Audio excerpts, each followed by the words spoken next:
Zamba olongola ba sherbe mikolo zoya.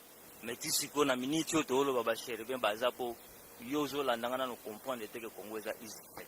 Makambo yo singe sala malobi nte yango kotinda nzamba olongola ba sherbe me ba sherbe bazali. Métro Paris Kinshasa.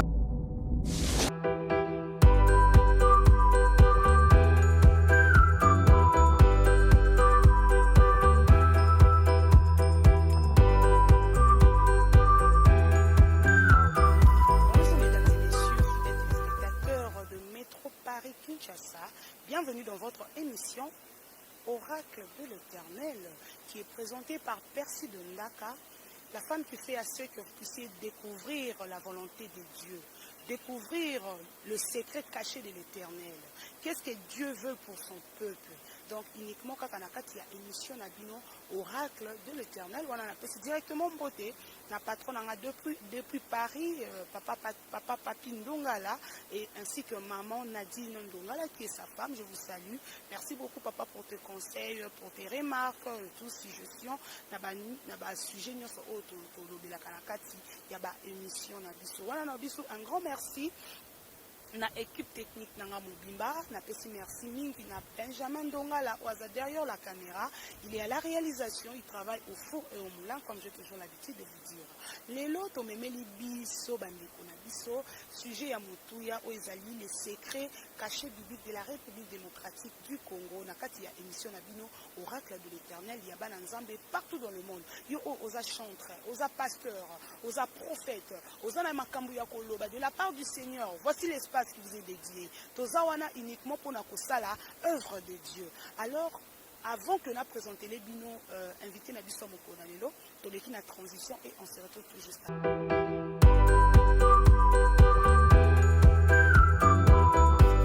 Bonjour Ombi. Bonjour, merci. Papa Omeka ko se présenter na libota na nzambe nyonso o ba la bazolanda o mokona lelo na etambe ozali nani, osalaka nini? Expérience nini ozali na yango et toko fongola sko sujet na biso moko. Merci, je réponds au nom de pasteur Landou Wongi Kabantou, c'est mon nom. Je suis pasteur missionnaire et voilà, nous sommes là pour juste éclairer les secrets que le Seigneur nous a révélés par rapport à notre beau pays, la RDC. Merci beaucoup Kande Bino Boyoki pasteur Azaki vraiment dans mon coup c'est à couper ça kaka juste présentation na ye boyeba oye azali pasteur Landou. Pourquoi les secrets cachés bibliques de la RDC? Oui, parce que les secrets cachés bibliques sont les choses qui se trouvent dans la Bible mais difficiles, un peu difficiles à identifier. C'est comme ça que je l'ai intitulé les secrets cachés bibliques de la RDC. Ils sont clairs dans la Bible, mais ne sont pas donnés à tout le monde de déchiffrer cela. Il faut qu'on vous décode cela. Quand on va décoder, c'est comme ça que nous allons comprendre. Ah, finalement, ici, Dieu parle de la RDC. C'est comme ça qu'on a intitulé ça les secrets cachés bibliques. Ça se trouve dans la Bible, mais ce sont des secrets que le Seigneur veut à ce moment-là qu'ils soient révélés. Voilà, pasteur Nalobino, bienvenue dans Oracle. Merci. Bon, bino moko boyoki bana nzambe na yebi ke sali bino nyonso plaisir parce que pasteur alobi azape clair lelo penza tokoloba mingi te mais tokotika nde maloba omboka wa ende nazaka toujours na bitidi ya koloba directement toke na introduction tosimbi lelo les secrets cachés. Pasteur azali kaka simple pasteur te mais aza mutu o azali révélateur, aza mutu o azali écrivain tokoki koloba parce que azokoma na kokoma na ye alobeli biso bino bozo comprendre que toza mopepe parce que sinanga itina parce que tamoni papier na ngai lebele lelo parce que mituna ndeko lebele lelo.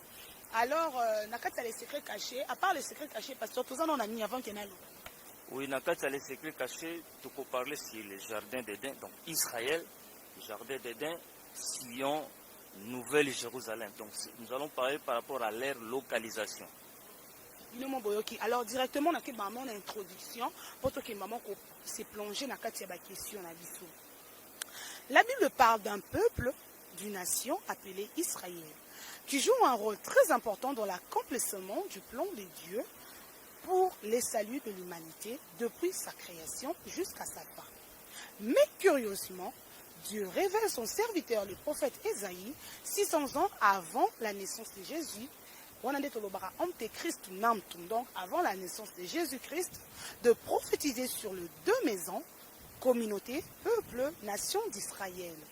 Ésaïe, comme référence, Ésaïe chapitre 8, verset 13-16.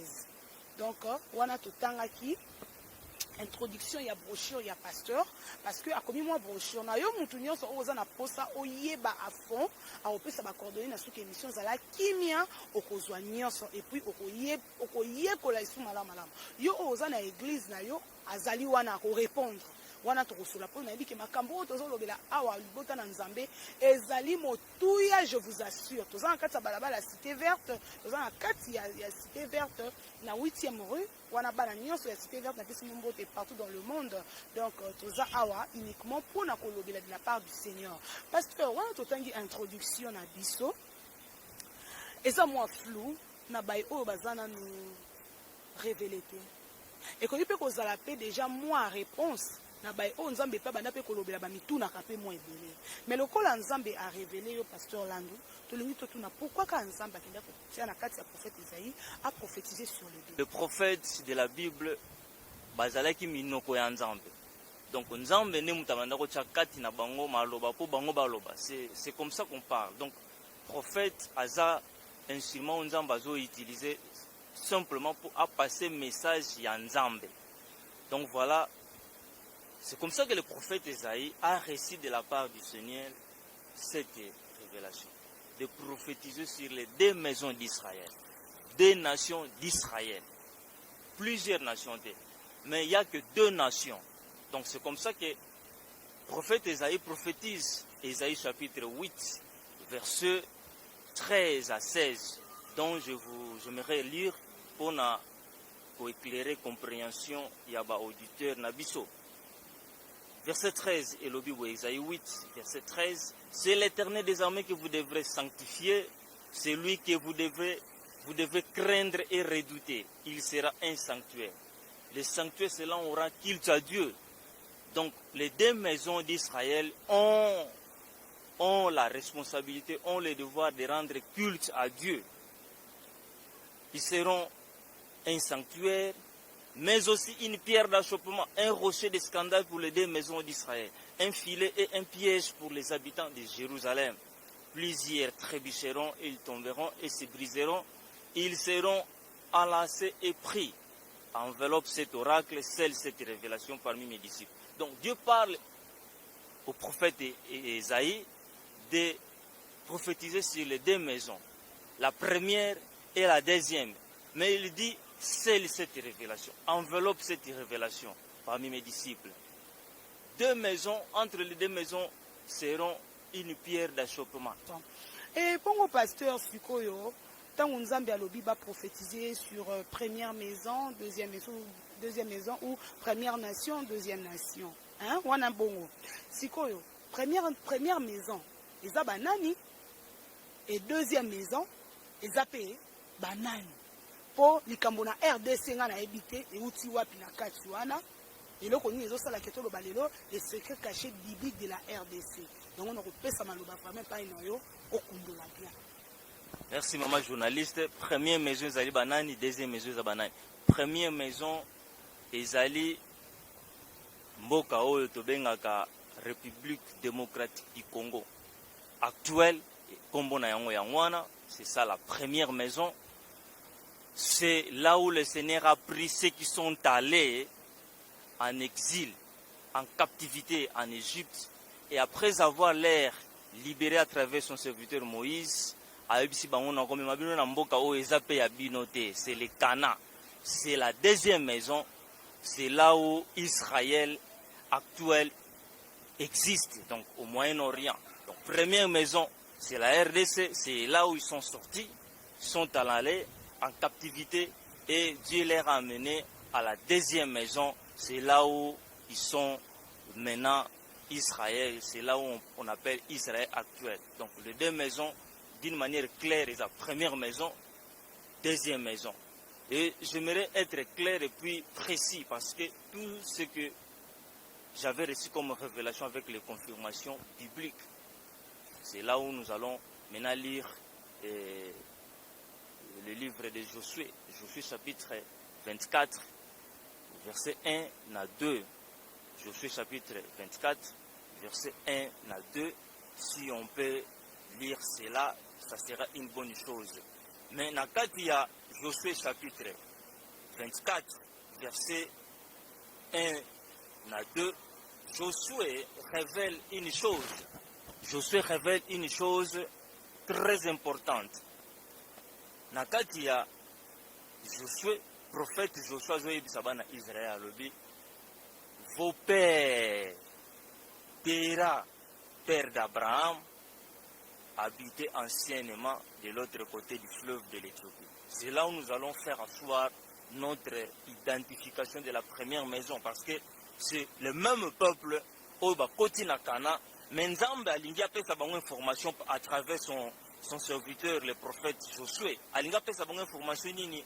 Alingi apesa bango information complète, où sont venus, où ils sont passés et où maintenant ils veulent rester. Josué chapitre 24, verset 1. Josué ensembla toutes les tribus d'Israël à Shittim et il convoqua les anciens d'Israël, ses chefs, ses juges et ses officiers, et ils se présentèrent devant Dieu. Josué dit à tout le peuple, ainsi parle l'Éternel,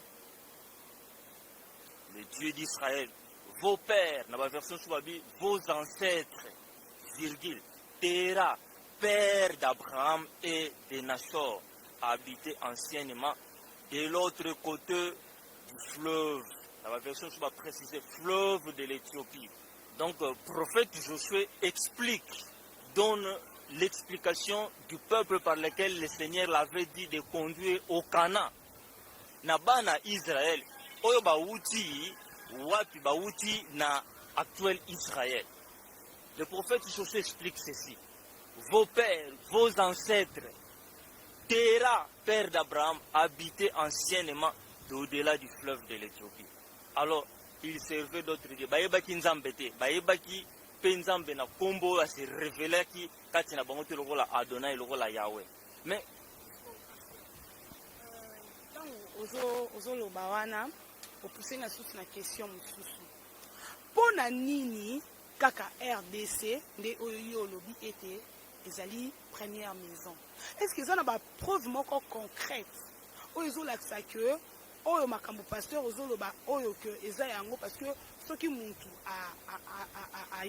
ake kovérifie akodouter te donc oyo eza le secret caché biblique selon la Bible olobi na yo de l'autre côté du fleuve de l'Éthiopie, mais du côté ya carte géographique na biso ya Afrique nayebi te mais kanani ko expliquer et puis ce que ça na ba preuve obimisa po libota na Nzambe baza na kati ya libunga. Merci beaucoup. En fait, c'est ça la réalité. Lire la Bible avec la carte de l'Afrique du conférence de Berlin, c'est un problème sérieux. Je suis missiologue de formation. Je suis réellement, je fais les sciences religieuses, mais dans nos institutions, là où j'ai passé, on ne nous a jamais expliqué que nous avons des difficultés en conférence de Berlin. Donc, si tu lis la Bible avec la carte de conférence de Berlin, tu ne sauras jamais comprendre les langages des prophètes. Tu ne sauras jamais comprendre. J'avais les mêmes difficultés. Celui qui peut me suivre maintenant là peut avoir. Mais je posais la question qui m'a révélé. Nini weko sala ke ngai nandi make ozolo banangai Congo eza Israël nani bamboka mususu. Dieu m'a dit voilà, tu ne vas pas comprendre mais je vais te faire comprendre. Mais non, avec cette carte ici, il faut chercher la carte ancienne de l'Afrique. Nazaki mbamoko na internet na koti na bimisi na koti carte ancienne de l'Afrique na moni carte oyo. Carte oyo ezali carte oyo ezo pesa explication à Éthiopie. Éthiopie, c'est juste là où se trouve la RDC. La carte oyo, c'est là où l'Éthiopie se trouve là-bas. Et il y a une partie en bas, bakomi Congo. Donc, quand les prophètes se trouvent ici, les prophètes sont ici, Bazana Kana, il prophétise d'au-delà du fleuve de l'Éthiopie. Fleuve de l'Éthiopie, c'est le fleuve Congo. Parce que l'Afrique a 3 fleuves, comme nous les connaissons. Le plus grand fleuve, c'est le fleuve Nil. La Bible parle clairement du fleuve Nil, parle clairement du fleuve de l'Égypte. La Bible parle clairement du fleuve Congo. Mais non avec les noms actuels, mais il cite le fleuve Congo au nom du fleuve de l'Éthiopie. Donc, c'est comme ça que le fleuve Congo commence à Lualaba et se jette ici à l'océan Atlantique. Donc, c'est comme ça que le prophète donne la description d'Israël, d'au-delà du fleuve de l'Éthiopie. Si Josué a dit, vos pères sont sortis, sont venus d'au-delà du fleuve de l'Éthiopie. C'est là où l'Éternel est magnifique. C'est donc la localisation d'Israël, première maison, c'est la RDC, qui après un certain moment, Nzambe a permis que ezwa forme au nyonso zui à RDC wana me étendu wana nyonso et la kisika kateke région wana ya mpezali tomboka wana kama mpezasa kama Nzambe aponaki ndemboka wana po ezala place au banda ko vénérer au sanctuaire na ye ekozala identifié. Mais Dieu a une mission à réaliser pour toute l'humanité. Toute l'humanité, pour savoir mon gloire et Nzambe à travers Israël, première ou deuxième maison, ndenge na deuxième maison, Jésus Christ a botamaki kuna, akoli kuna, asali mission na ye, mais il prophétise en disant que c'est pourquoi le royaume de Dieu vous sera enlevé et sera donné à une nation qui en produira les fruits. Donc il a dit, Matthieu chapitre 21, verset 43, il a prédit, tango yebisi ba yekoli bokende kote ya sango malamu bozela molimo santo ya tango ekoya bokende kote ya sango malamu bokokomisa yango partout dans le monde. Mais ba yekoli ba otuna Yesu babi, c'est à ce moment-là que tu vas restaurer le royaume d'Israël. Un Acte chapitre 1 verset 6, les apôtres posent la question, c'est à ce moment-là que Seigneur, tu vas restaurer le royaume d'Israël, puisqu'ils attendent, Monsieur Ayaki a restauré, a longola Israël na boumbo ezalaki, po mboka opi bazalaki wana, eza mboka na bangote, ils étaient conscients de ça, que ce n'est pas notre espace, ce n'est pas notre terre. Et le conflit que Israël et Palestine a jusqu'aujourd'hui, dans plusieurs pays, même la grande puissance a intervenu, mais ça n'a pas tenu. C'est le Congo qui va résoudre le conflit. Parce que les oracles de Sophonie, quand ils disent que au-delà du fleuve de l'Éthiopie, tous mes dispersés viendront pour m'adorer. Donc, c'est alors conflit entre Palestine et Israël aussi. Pasteur, ozomema biso likolo ne bato babi level niveau ya likolo pasteur. Il oublie que RDC est la première maison. Donc ce que la première maison, c'est des bakoko, il y a des juifs. Oh bazana ngambu ya Israël kuna bisika total la bango na Moyen-Orient. Maman, sikoyo ces juifs là pasteur.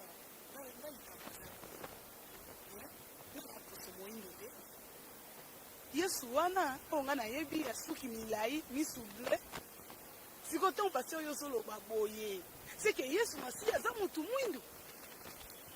Ces juifs là, vous savez, avec le temps barache et ça la mélange tozana ba juif oti lelo soki ayebi soki naza juif omona yazan tout noir, c'est-à-dire aza lokola ngana yo, ce sont des Africains. Tozana ba juif oyo lelo basala mélange bakoma ba meki, ce qu'on appelle métis, c'est-à-dire mélange wana eza pena ba juif oyo mélange après mélange abimi penza mundele, mais ADN na ye soki osali ADN boko identifier ye kaka il est venu d'au-delà du fleuve de l'Éthiopie. Wana yo mutosali conclusion. Israël, nous allons dans la Bible, les Bible, papa. Si vous avez un ADN, un vrai juif ou akuna, va comparer idem. C'est ce que j'ai dit. C'est ça le message que le Seigneur m'a passé. Le reste, ils abattent, basa la preuve, basa la enquête, Ils ont déjà compris. Non mais quand Dieu parle à Chanjakate, Dieu m'a parlé et c'est comme ça que je passe le message à la portée de tout le monde. Le Congo, c'est Israël, c'est la première maison. Et Israël au Moyen-Orient, c'est la deuxième maison. Israël au Moyen-Orient a fait son travail. Asalaki musalo nzambe sengaki asala na bango. Abimisi bango na Égypte, amemi bango na mabelo eza ya bango te. Exode chapitre 6, versets 2 à 4. Dieu dit, et pas Abraham, Isaac, je leur donnais le pays du Canaan, pays pour leur pèlerinage, pour séjourner. Muto akei na pèlerinage, muto akei ko séjourner. Akei po na tango moko mususu akosilisa musala na mission na yekuna akozonga place ya bandela. C'est pourquoi quand Dieu donne les promesses à Israël, tous les prophètes parlent d'Israël. Bazolo bela Israël place masole bandela, c'est là où le Seigneur va finaliser sa mission pour le salut de l'humanité. C'est la RDC qui est Israël, première maison qui va finaliser toutes choses. Mais le grand problème est que nous devons d'abord savoir, sortir de l'ignorance, savoir que je suis Israël, je suis juif, Ngaï congolais. C'est comme ça que Nzamba Bandaskoyo va accomplir, parce que tant etikali mukie, nous sommes presque à la dernière décennie, Oyo, il y a 70e année au Bibelobi, après 70 ans, Jérusalem est restaurée. Et Makamunyo c'est Kokisama Nangongawana. Alors, comme la dernière décennie, il nous reste que 9 ans. L'ex-président des États-Unis d'Amérique a Salem.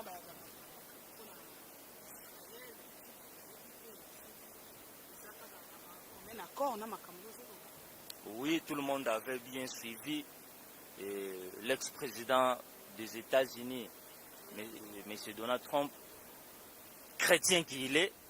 Il a voulu juste accompagner le col à gérer grande puissance avec un chrétien, Nzambe Sokwa Lobi, à Tikalagana Simamakamuna, et pour Loba, c'est-à-dire pas Kokisayango. Alors, après 70 ans, Jérusalem est restaurée. Alors, le col là, Israël est joie indépendance en 1948, 2018, il devrait compléter 70 ans. Alors, président facilité, à l'ambassade d'Inaé, ils à Tel Aviv, ambassade des États-Unis, ils à Tel Aviv, ailleurs on a Jérusalem parce qu'il devrait attendre les oracles de l'Éternel. 70 ans au déjà. Mais tous les mouvements que les ambassades ont fait, après les États-Unis, l'ambassade de Tel Aviv, l'ambassade de Nyonso, il y a Bamboke Belé, Landa qui sont le même mouvement. La dernière information que moi j'avais en 2020, en janvier 2020, plus de 150 pays. Mais il n'y avait rien. La promesse après 70 ans, et c'est là où je parle par rapport à la prophétie à Isaïe. Sera un sanctuaire. Donc après 70 ans, tout le monde va adorer Adonai Kuna. Va adorer Adonai na Jérusalem. Quand on parle de la restauration, directement nous allons comprendre que la Bible nous parle de la nouvelle Jérusalem. Nouvelle Jérusalem, c'est la Jérusalem ancienne qui était ruinée, qui va maintenant être restaurée. Et nous avons accompagné les touristes de la réunion à la mesure que Tissikoyo Batouba qui n'est Israël, deuxième maison pour le tourisme, mais pas qui n'était pour nous adorer. Donc Nzambazo Kobenga, Israël, première maison, a eu conscience pour se prendre en charge, à se préparer pour y ambabato nyonso kakoya pour Nzambe awa. Mais il y a beaucoup à comprendre depuis à se préparer espace pour na bao nyonso bakoya ko adorer. Donc voilà message tozo lingato passé batuba ibana liboso que Congo eza Israël. Congo eza Israël. Bien que nous allons parler prochainement de la troisième époque pour Israël est à la restaurer. Il faut troisième pacte dans l'histoire de l'humanité et c'est sacré pour la société à préparer en hauteur. Alors il faut troisième pacte qui se réaliser tel que le Seigneur m'a parlé. En tout cas, partout dans le monde, il y a la chaîne Nabino Métro Paris Kinshasa. Vous s'abonnez massivement à la chaîne parce que il y a du miel. En tout cas, tozo liya mafuta nzoi o euti epai na ye moko nzambe. Nga na ozanga maloba parce que pasteur oloba tellement ebele, nana posa poser ba question pour ebele maintenant. Il faut na tika loba à s'exprimer pour comprendre nga, pour te bino pour comprendre. Maintenant pour pas suggestion, argument na bino, le numéro ezalaka. Numéro pe ya pasteur et kozala et pendant que l'émission est collègue des fois et s'afficher et à mon corps et limon ce comme on est en côté là au comme on a soit un générique au rosoyango pasteur awa tozolo bela likambu ya RDC où ezali première maison où esengeli na bana na Israël ni bana Israël nyonso o bakenda bazonga ndenge Bible lobi na ndenge expliquer biso bakosangana awa bakokoma mutu moko afin que ba adorer Nzambe eza makambo eza koleka kuna te lolenge leki parce que tomoni changement moko te na ba makambo ba Covid makambo beti ebele to lobina na kati ya émission bo comprendre biso mutu pe po toza vraiment libanda tozo passer émission parce que awa sikoyo tozomona localisation de tolobaki jardin d'Éden Israël Sion Nouvelle-Jérusalem parce que est-ce que aux a la preuve oyo ezola qui s'habille vraiment que RDC à Israël selon la localisation. Maman, la première des choses que je veux dire, faites les recherches, vous allez découvrir que le peuple hébreu, c'est le peuple de la création. Le peuple hébreu qui sont au Moyen-Orient, c'est le peuple de la création. Or, Dieu a créé l'homme dans le jardin d'Éden. Dieu a créé l'homme dans le jardin d'Éden. Et où se situe le jardin d'Éden? Jardin d'Éden, Eza Wapi. Les lots dans la confusion, le jardin d'Éden, c'est juste au Moyen-Orient. C'est là où se trouvait l'ancienne Mésopotamie. C'est l'actuelle Turquie. Actuelle Turquie. Mais jardin d'Éden, même du point de vue scientifique, l'os le plus ancien a été toujours retrouvé en Afrique. Il y a un adage qui se dit jusqu'aujourd'hui l'Afrique c'est le berceau de l'humanité. On les parle, mais la conscience des hommes sont un peu éloignés de la réalité. Le jardin d'Éden se trouve en RDC. Pourquoi je dis jardin d'Éden et Zawapi, jardin d'Éden et Zawapi? N'est-ce pas s'il y a région Oyo, RDC Zali? Parce que Jardin d'Éden c'est quoi? Jardin d'Éden c'est une région que le Créateur a planté.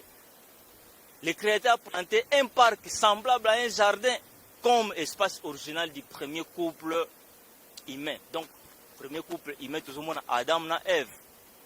Si on parle que l'Afrique c'est le berceau de l'humanité, il y a un cours moko batinyo sur la logique ce que ça libre on a finalité ça oyo c'est que jardin d'Éden et plutôt et l'Afrique c'est le berceau de l'humanité, peuple B c'est le peuple de la création, jardin d'Éden c'est en Afrique, Adam et Ève ils étaient les Africains et il y a les traces qui montrent que Jésus était un Africain. Vous savez quand il portait la croix, le soldat qui accompagnait tant à Lembi Baïpsié Bazope Sabiso identification, il y a Simon de Cyrène. Il nous dit, la Bible nous dit, Balobi, c'est ton frère, aide-lui. Simon de Cyrène, Balobi a qui libyen. C'est en Afrique. Mais pourquoi identifier Kaka africain à Sunga Yesu? Mais lui-même, Jésus, on ne nous présente pas clairement qu'il était africain. Si vous faites les recherches, vous allez comprendre que Marie était sémite. Marie, la mère de Jésus, était sémite. Pourquoi Dieu a parlé à Joseph de fuir avec l'enfant en Égypte, en Afrique? C'est parce que dans le contexte, il y a famine, ils pouvaient être mieux protégés que là où ils sont en allés. Donc voilà, quand vous parlez des éclaircissements, quand vous parlez des épreuves, il y a plusieurs épreuves, mais la dernière épreuve que moi je demande, tout celui qui peut ou veut comprendre de ce peuple hébreu, de juifs, nous allons passer que par les tests ADN. Faites l'ADN, vous allez vous retrouver. Ceux qui, au Bimina, contré à RDC, parce que tous ceux qui sont partis au Cameroun, à Tanzanie, de l'autre côté, ceux qui Wapi, sont venus de l'autre côté du fleuve de l'Éthiopie. Communément parlé, appelé plutôt le royaume Congo. Donc, c'est là où la réalité commence. Mais nous ne sommes pas là pour donner des explications par rapport à ça. Nous voulons juste passer le message que Congo est Israël. Jardin d'Éden, Jardin d'Éden, est un espace, une région, nous avons placé, nous avons planté qui yango, lokola jardin. Mais Exode chapitre 2, verset 10. La Bible parle là où se trouve le jardin d'Éden. Un fleuve. Exode chapitre 2, verset 10 à 15. Un fleuve sortait du jardin pour l'arroser. Un fleuve. On ne parle pas de 2, 3, 4 fleuves. Un fleuve sortait du jardin pour l'arroser. C'est-à-dire, espace où on a un fleuve Congo. Si tu as un fleuve Congo, Nathan a un fleuve de l'Éthiopie. Et puis, il y a un grand fleuve d'Euphrate. La Bible parle du grand fleuve d'Euphrate. Donc, fleuve, jardin d'Éden, ils sont dans la région où on a un Adam et Ève va pécher. Donc, Adam et Ève va pécher. Pour moi, pour les téléspectateurs, donc Adam et Ève, pour moi, on a commis vraiment troublé. Pour Adam et Ève, tombe péché, à Bengani, la Bible dit, à Tchaki, à Chériba. Ange, on a interdit, on va accéder. Bible le dit jusqu'aujourd'hui, et ça, on a tout moroté. Pour ça, il y a une interdiction, donc, on va accéder. Est-ce que papa na RDC, ça n'est si qu'au Moutoumoro, parce que ce qui est le but, on doit vivre, exploiter espace et tout. Donc, d'être aux jardin de l'Éden et aux athées. Mais selon la Bible, tu es dit que tu as chériba. Ce sont les exemples de chériba, ils ont la place où tu es là, tu as côté. Zamba olongola ba chériba mikolozo ya. Mais tu sais qu'on a minute, tu as ba chériba bazapo. Yozo landangana no comprendre que Congo est Israël. Pour makambo yo singe sala malobi nte yango kotinda nzamba longola ba chéribe mais ba chéribe bazali. En RDC, il y a un endroit où tu ne peux pas pénétrer facilement. Partout dans le monde, espace où on est à la RDC. Les deux forêts, les deux grandes forêts, tous en ont un monde, la forêt d'Amazonie et puis forêt équatoriale. Mais dans la forêt équatoriale, même banzeto ba exploiter kalelo il y a la grande forêt où mutuye mokso a commis liboso à Milobi, mulilio na omona na kati songa na koti na ozongate. Donc je serai dévoré par les animaux féroces. Donc c'est les pygmées vivent dans l'espace où humain par place ba pygmées ba même ba bantu ba comment okende kuna ko travailler na bango. Mais la grande forêt oyo place oyo ezake impénétrable onzamba tsaba chéribe. Les chérubins sont des êtres spirituels oyo moyo ezate. Mais finalement yomoko koza liboso espace yango soko tali yomoko lobino na ko kota te soki na koti na robimate. Donc c'est comme ça que espace wana toujours identifié kaka na RDC Amazonie comment déboiser comment na espace sur ba on m'a dit le hélicoptère ko mona que ça zingue forêt équatoriale ezate. Pour pasteur le Congo dit que l'eau est tikinga ne ko forêt équatoriale a comme il faut faire vivre un monde entier à se dépendre de la biso moroté pour la production à couche de wano bandio kota na ba domaine musu parce que production na biso to lobby Israël azawana pona apesa sali de l'humanité dans le niveau spirituel, physique, écologique, économique. C'est Dieu a placé Israël première maison à cet endroit. Na position wana parce que ayebaki. Bana libota na nsambe ya mbonga na continuer pasteur na poser question mususu bino mo bozoyoka. En tout cas, nga nazokende kaka ndenge papa Papingo ngala ningaka toujours alobaka toujours na émission ya Kobo vérité toke kokundola tozo kundola nde vérité parce que makambo toloba eza très important. Na yo mwana nzambe ozolanda ngai ya mboto continuer zwa considération makambo papa azoloba.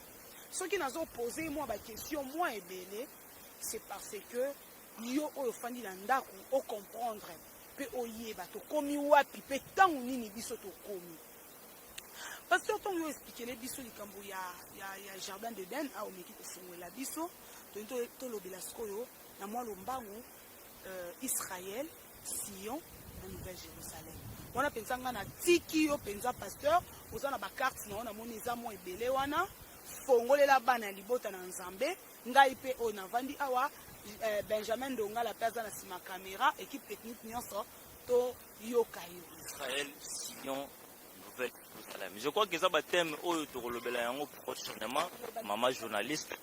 Finalement Dieu parle d'Israël Sion Nouvelle-Jérusalem jardin d'Éden ba sous-témoin nyonso se trouve là où se trouve Israël. Mais na lingaki tozonga mamuke pour te comprendre réellement que Amos, prophète Amos, nous avons à travers le prophète Amos, Amos chapitre 9, verset 7. Parce que ceux qui sont allés au Canaan, à Israël actuel, bazalaki na difficulté à comprendre, parce que les générations se sont succédées. Mais Nzamba, à travers le prophète Amos, Azo Tunabango, n'êtes-vous pas pour moi comme les Éthiopiens d'Israël? Amos chapitre 9, verset 7. N'êtes-vous pas pour moi comme les Éthiopiens Israël? Comme les Éthiopiens Israël. L'Éthiopie se trouve en Afrique.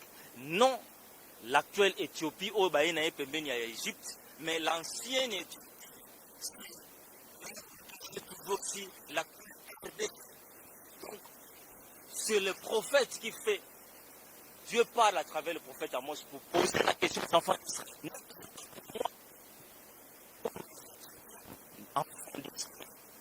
Donc cela nous montre que ces enfants d'Israël qui sont au Moyen-Orient, au Canaan, sont venus de l'Afrique, sont venus de l'autre côté du fleuve de l'Éthiopie. C'est le fleuve Congo. Alors, s'il faut que je parle de Sion, s'il faut que je parle de la Nouvelle Jérusalem, s'il faut que Nouvelle Jérusalem, anthropologiquement parlant, la personne se déplace avec toutes ses facultés, tous ses atouts, toute sa culture. Ce qui n'a longue awa na kei place no sina wiko kende comme na ngeko tika o ngana zali bana ngana ko bota na comportement na ngai na ko inculquer bango yango.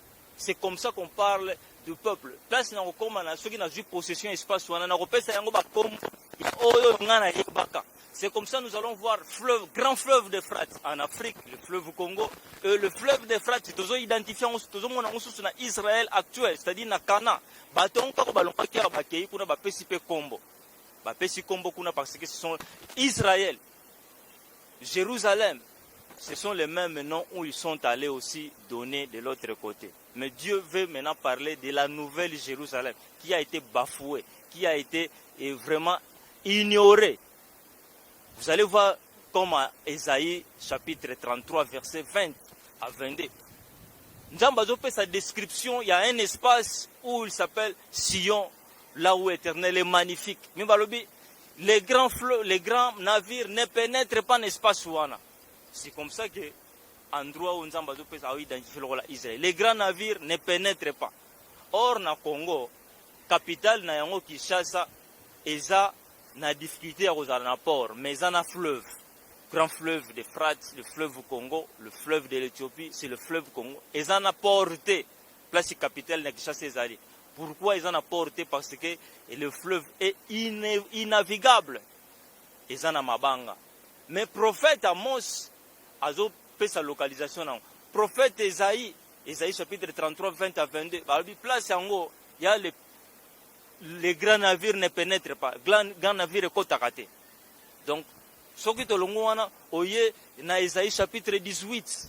Ésaïe chapitre 18, la Bible parle d'une terre où retentit les cliquetis des armes, d'au-delà du fleuve de l'Éthiopie.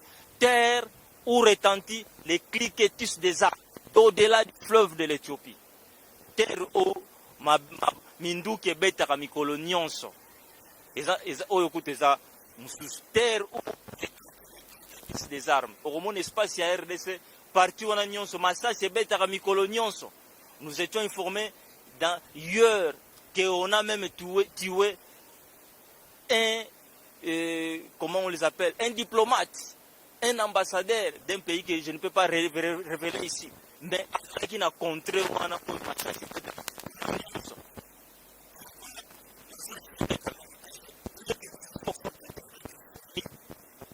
ça c'est aussi la tête.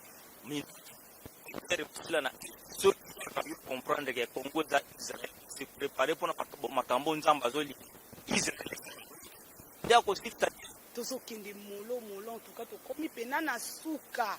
Makambo ezebele ya koloba, makambo ezebele ya kofungula. En tout cas, émission o esuki awate na oracle de l'Éternel, toko continuer lisusu parce que pasteur Azan makambo ebele ya koloba. Et pasteur Azan passement OK. Ezopene le comment le ministère ya wana olobela ngona suka quand toujours kaka otona maloba opesa conclusion ya babiloko nyonso to thème oyo kozolobela ya minene mais tobandi nao na les secrets cachés bibliques de la RDC et puis okopesa bacontact na yo wana ntango okopesa mpena micro pasteur okosilisa nyonso okokotisaka bamakambo nyonso en tout cas na rappele mpe peut-être okai kokotisa na yango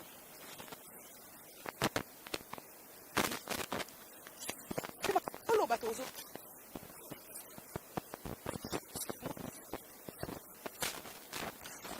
il y a ceux-là les deux montrent faire les choses comme s'ils sont le fils légitime. Mais les fils légitimes, et pourtant, c'est pour tromper la vigilance des autres. Et quand ils sont dans le fils, c'est qu'ils sont Satan. Pasteur.